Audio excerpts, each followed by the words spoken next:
જય ગૌ માતા, જય ઠાકોરજી, ધનનાથ પ્રાકૃતિક ફાર્મ નારાયણ વસરા ગુજરાત રાજકોટ ઉપલેટા. ચાલો મિત્રો, આપણે આપણું ગૌધન બતાવીએ તમને.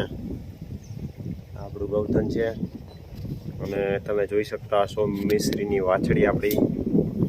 અને ઘણા બધા વ્યુઅરોએ અને ઘણા બધા આપણા મિત્રોએ નામ સજેસ્ટ કર્યું, એમાંથી ખૂબ સરસ મજાનું અને સુંદર એવું નામ મને જે ગમ્યું અને એનું નામ રાખવાનો વિચાર કર્યો છે આપણે. શ્રી નામ રાખવું છે એનું, મિશ્રીની વાછડીનું. તો તમે બધા જણાવજો કેવું નામ લાગ્યું. ને સરસ અને સુંદર મજાનું નામ છે, મને એવું લાગે છે. અને નામ શ્રી એટલે મા લક્ષ્મીનું પણ એક નામ કહેવાય, એટલે નામનો પણ સારો પ્રભાવ પડે. એટલે આપણે બધા જ જે નામ રાખતા હોય એનું ખાસ એવું કે નામ રાખવું તે ભલે વાર લાગે પણ નામ સારું એવું નામ રાખવું.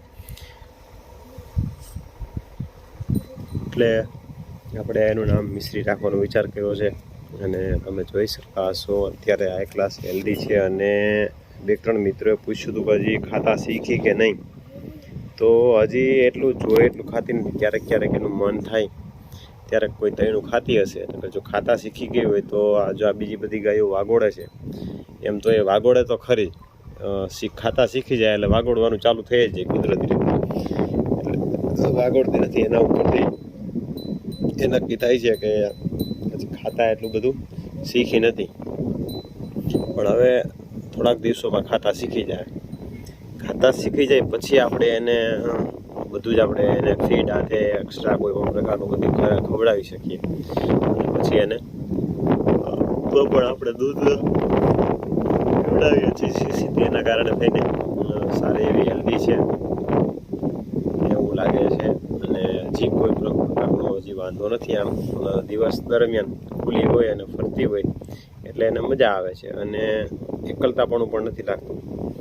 ઘણી વખત તો સવારે આપણે જ્યારે ગાયું દોવાનો સમય ના થાય ત્યારે બહુ આગળ પાછળ જોવે અને ત્યારે એને એની માં યાદ આવે. કેમ કે બીજા બચ્ચા છે એ ફીડિંગ કરતા હોય અને આ બિચારી એમને હોય. પછી આપણે જ્યારે દોવાઈ જાય એટલે ગરમે ગરમ દૂધ શેડ કઢું ત્યારે ને ત્યારે આપણે એને પાઈ દઈએ. 2.5-3 લીટર જેવું દૂધ આમ ધરવતરે પીએ છે, વાંધો નથી.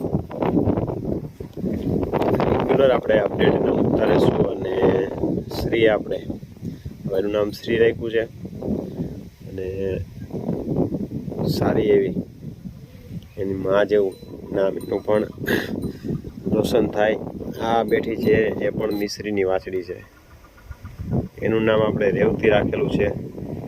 રેવતી એટલે એક નદીનું નામ જ છે. અને સરસ મજાની કાન કટ કન્ડિશન, માથું તમે જોઈ શકતા હશો. એકદમ નીચે નમેલા સિંગ છે. એનો બાપ હરિયો હતો આપણી પાસે, પેલા મારી પાસે તો આજ આપણે રુદ્ર ને ભદ્રા હતા એની પહેલાં. અને એ પણ બહુ સારી એવી દૂધ લાઈનમાંથી આવતો હતો. હરિનો બાપ કુંડળ સ્વામિનારાયણ મંદિરનો શ્યામ કરીને ફૂટતો એ હતો.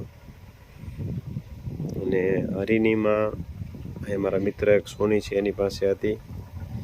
અને એ ગાનો બાપ હતો GLDBનો ગોપાલ. અને એ ગાની માં હતી ભાડવા બ્લડ લાઈનમાં. એટલે આપણી પાસે ઓવરઓલ બધું જ છે, પેડિગ્રીવાળું છે અને સારી દૂધવાળી. એટલે ખાસ કરીને ક્યાંય પણ વત ન થવું, સારા દૂધવાળા દેખાતા હોય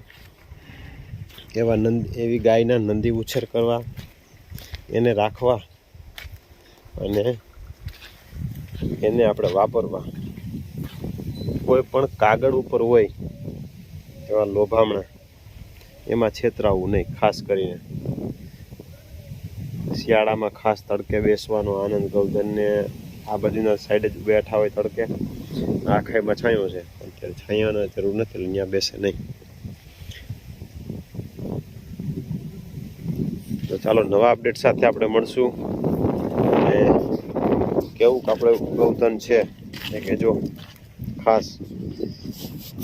આમ તો અમારી મિશ્રી જતી રહી એ પછી કંઈ ખાસ એટલું બધી રુચિ પણ નથી લાગતી, પણ જે થવાનું છે એને આપણે રોકી નથી શકવાના, જે થવાનું છે એને પણ રોકી નથી શકવાના. ખાસ આપણે એક પ્રયત્ન એવો કરીએ કે સારું ગૌધન અને નિરોગી ગૌધન આપણે આંગણે ઉછરે અને મોટું થાય. અમારો રુદ્ર અને આ ભદ્ર. તો ચાલો નેક્સ્ટ વિડીયો સાથે મળશું. જય ગૌ માતા.